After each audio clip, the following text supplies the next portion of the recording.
Today we're looking at the two forms of cardio out there: low intensity steady state known as LISS and high intensity interval training known as HIIT.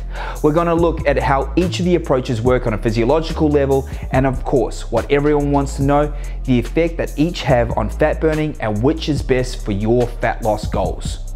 Alright, let's have a look at the facts. First of all, LISS. LISS involves performing cardiovascular exercise at a consistent, steady, low to moderate state for the entire duration of the session.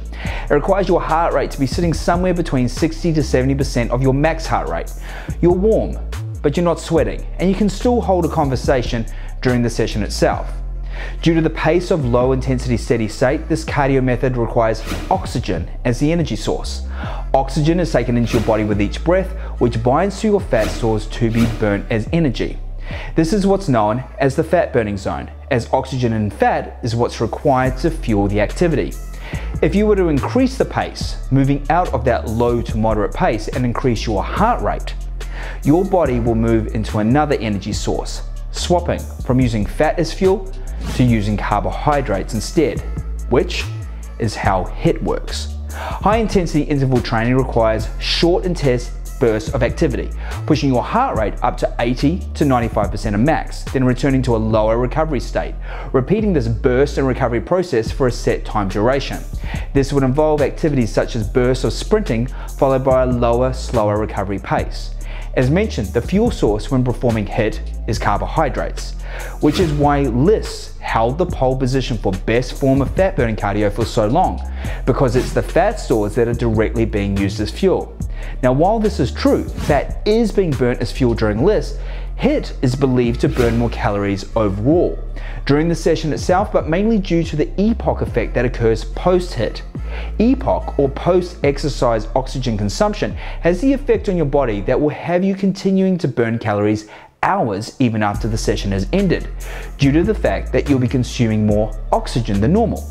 This is where many now hold HIIT in the pole position, jumping on the fact that in the long run, HIIT will have more beneficial long-term fat burning effects. Yes, LISS may burn directly from fat stores during the session itself, but HIIT burns more calories, even if it is from carbohydrates. More calories burnt ultimately supports a better fat burning result over a 24-hour period. But the ultimate HIIT payoff is believed to be that post-exercise oxygen consumption, the EPOC effect. Or is it?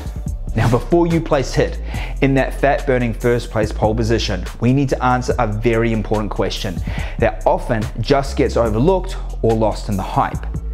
Just how much do you burn during this post-exercise oxygen consumption period?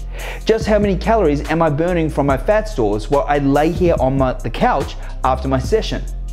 Now, when we look at the science, one 2016 study showed that if you would burn 600 calories during a bout of high intensity interval training, you would look to then burn an additional 45 calories during the EPOC. That's it, only 7.5% extra of what you burnt in the session itself. And yes, while the study rightfully concludes that every little bit counts, one 2017 meta-analysis summed it up stating, overall, it appears that EPOC is unlikely to account for any apparent greater fat loss potential.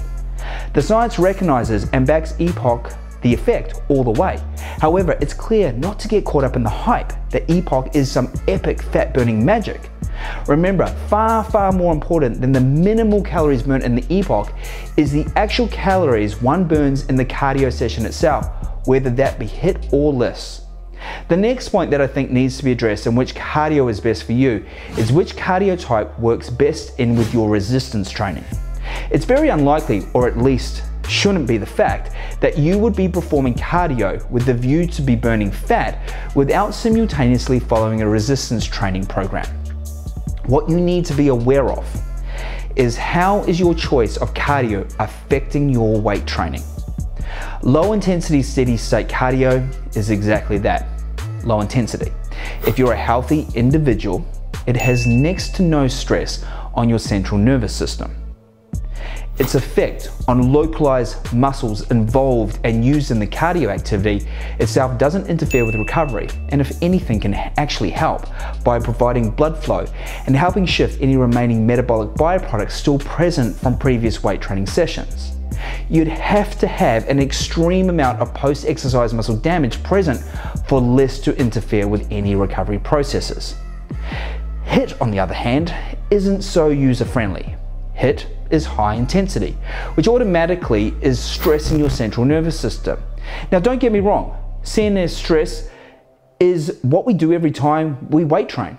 But just like weight training, we need to carefully account for recovery to avoid overtraining. We need to recognize that HIIT needs to be accounted for and treated the same. When it comes to performing HIIT, when localized muscle groups being used are sore and still recovering from previous weight training, good luck. Not only will your HIIT performance be down, but you'll be seriously interfering with the recovery processes of those particular muscle groups. When it comes to implementing HIIT into your weekly weight training schedule, recovery has to be taken into account far more than when scheduling LISS. So with the EPOC effect shown to be not the almighty fat-burning savior, and recovery interference and central nervous system stress from HIIT a very real thing, has LISS taken back its first place pole position as the best form of cardio? In my opinion, the fight of which is number one really ultimately comes down to one's lifestyle.